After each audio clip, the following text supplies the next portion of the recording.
slimes in with a powerful drive, like a winding and banana.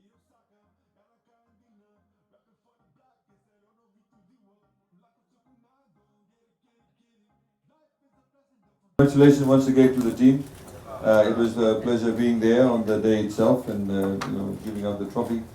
But I'd like to thank everybody for their contribution. Obviously, in all of this, behind the players is obviously quite a lot of people that helped them to reach the stage which they did. Not only just the coach and the officials and the technical people, the people who the sponsors, etc., but also the friends and the families that provide support. I think families are very, very important. If the players always have to go back home at night, and if you have a stable family environment, obviously that helps you to be a much better player. So I think let's put our hands together for all the family members that contributed and helped.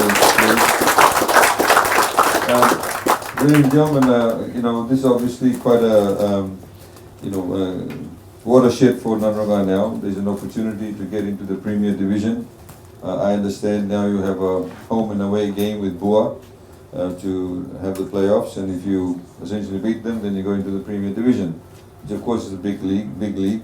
Nadroga is not unfamiliar with the Premier Division. It's been there for a number of years, in fact decades, in the Premier Division. And now I think there's a huge responsibility, if you like, for this current crop of players to actually prove that Nadroga can go into the Premier Division. Not putting too much pressure on you, but as I said on the night at Duvu College, the most important thing is to play with integrity. Most important thing is to play your best game and be fair. And of course, collaborate with everybody, the officials. I'd like to, of course, thank the officials who have brought, have contributed, I should say. There's obviously quite a lot of passion, community spirit, and it's great to have that. Small towns tend to have that, and I think small towns do very big things at times. So you have the opportunity to do that. I don't want to say too much, but congratulations to everybody, including all the officials. I'd like to, of course, acknowledge the officials from the Fiji Football Association. And we wish you all the best, and we are all here to support you. Naka. Have a good night.